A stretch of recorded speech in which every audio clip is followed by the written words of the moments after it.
पूर्व गृह मंत्री अनिल विज ने विधानसभा चुनावों में भाजपा की जीत का दावा करते हुए कहा कि क्षेत्रीय पार्टी तो अब फिनिश हो चुकी है, इसलिए अब मुकाबला केवल कांग्रेस के साथ ही है और कांग्रेस को भाजपा आसानी से चित कर देंगी क्योंकि कांग्रेस ने पाप ही इतने किए हुए हैं, यह पाप ही उनको डुबो देंगे। ये शब्द हरियाणा के गब्बर कहे जाने वाले पूर्व गृह मंत्री अनिल विज के हैं, जो विधानसभा चुनावों में भाजपा की जीत का दावा कर रहे हैं। क्षेत्रीय पार्टियां तो लगभग फिनिश हो गई, लोगों का मन भी अब जो है सिलेक्ट करने का है राष्ट्रीय पार्टियों से, और मुख्य तौर पर हमारा मुकाबला कांग्रेस के साथ है और कांग्रेस को हम आसानी से चित कर देंगे। कांग्रेस ने पाप ही इतने कर रखे हैं, कांग्रेस के इसके पाप ही इसको डुबो देंगे। क्या मानते हो कब तक? अब देखिए, केंद्रीय पार्लियामेंट्री बोर्ड ने करना, जो चुनाव समिति थी जिसमें मैं भी था, जिसका मैं सदस्य हूँ, उसने अपनी पैनल बनाकर भेज दिए। अब केंद्रीय चुनाव समिति को निर्णय करना है किस दिन करें। जम्मू कश्मीर का उन्होंने कर दिया, उसकी लिस्ट आ गई है और अब कब वो तिथि तय होती है उस दिन हरियाणा की भी आ गई। डेट बढ़ सकती है? आप नहीं, देखो लग रहा है कुछ ना कुछ तो होगा। वहीं देश में हो रहे रेप कांड से चिंतित होते हुए विज ने कहा कि ये देश महिलाओं की बहुत इज्जत करता है। द्वापर युग में चीड़ हरण हुआ था, तब महाभारत हुई थी। त्रेता युग में माता सीता का हरण हुआ, तब लंका दहन हुआ था। इसलिए ये सब बर्दाश्त नहीं किया जा सकता। इसके लिए सख्त कानून बनाना चाहिए, जो करें उसे टांग दो। ये हिंदुस्तान महिलाओं की बहुत इज्जत करता है। द्वापर युग में चीड़ हरण हुआ था तो महाभारत हुई थी। त्रेता में सीता माता का हरण हुआ था तो लंका दहन हुआ था। इसलिए इसको बर्दाश्त नहीं किया जा सकता। इसके लिए सख्त से सख्त कानून बनाने चाहिए। जो करे उसको टांग दो, यही है इसका इलाज। और उसके साथ साथ समाज में ये प्रवृत्ति क्यों बढ़ रही है, इसके बारे में भी समाज शास्त्रियों को सोचना चाहिए। समाज शास्त्री, धार्मिक नेता, सामाजिक नेता, वो निकले घरों से बाहर।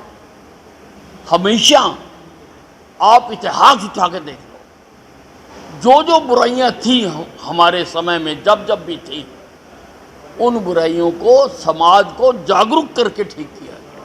सजा भी दो और समाज को जागरूक भी करो। जागरूक करने वाले भी अपने घरों से बाहर निकले।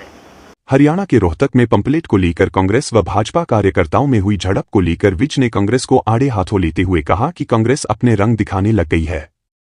विज ने कहा कि सूत न कपास अभी कुछ भी नहीं है और कुछ भी होना नहीं है और हवा में अपने आप को ये सरकार समझने लग गए हैं, तभी उनका ये हाल है। विज ने कहा कि क्या कांग्रेस का गुंडा राज फिर से लाया जाएगा? कांग्रेस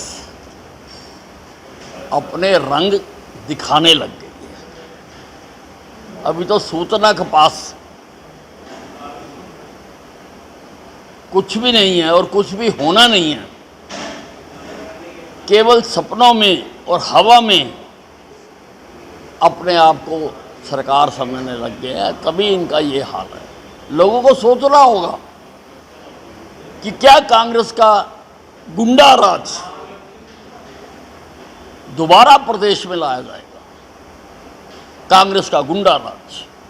वही नेता प्रतिपक्ष राहुल गांधी ने प्रधानमंत्री नरेंद्र मोदी को चुनौती दी है कि अभी करें जाति जनगणना, नहीं तो अगला पीएम करेगा। इस पर अनिल विज ने कहा कि मुझे समझ नहीं आ रहा है, नहीं राहुल गांधी समझा पा रहे हैं कि वो जाति जनगणना क्यों करवाना चाह रहे हैं। विज ने कहा कि जहां तक मुझे लगता है और इनका किरदार भी रहा है, इन्होंने देश का विभाजन धर्म के आधार पर करवाया। लोगों के कत्ल का आरोप है इन पर। विज ने कहा कि इन्होंने फिर 1984 में सिखों को मरवाया, उस दौरान 3400 सिख शहीद हुए और राहुल गांधी के पिता ने उसको सही ठहराया। उन्होंने कहा था कि अगर कोई बड़ा पेड़ जब गिरता है तो धरती हिलती है, लेकिन अब ये किसकी धरती हिलना चाहते हैं? देखिए, राहुल गांधी जी, मुझे समझ नहीं आ रहा, ना वो समझा पा रहे हैं कि वो जातिगत गणना क्यों करवाना चाहते हैं। जहां तक मुझे लगता है और जो इनका किरदार भी रहा है। विभाजन हुआ देश का, इन्होंने धर्म के आधार पर करवाया। 10 लाख लोगों के कत्ल का आरोप है इनके ऊपर। फिर इन्होंने 1984 में सिखों को मरवाया, 3400 सिख शहीद हुए उसके दौरान। और राहुल गांधी जी के पिताजी ने खुद उसको सही ठहराया।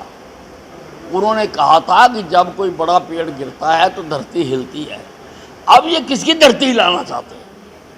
अब ये बार बार ये कह रहे हैं हिंदू मुसलमान का झगड़ा तो निबट नहीं रहा, अब ये जातियों को जातियों से लड़ाना चाहते हैं। पड़ोसी पड़ोसी लड़े, मोहल्ले मोहल्ले लड़े, गांव गांव लड़े। ये है कांग्रेस की राजनीति।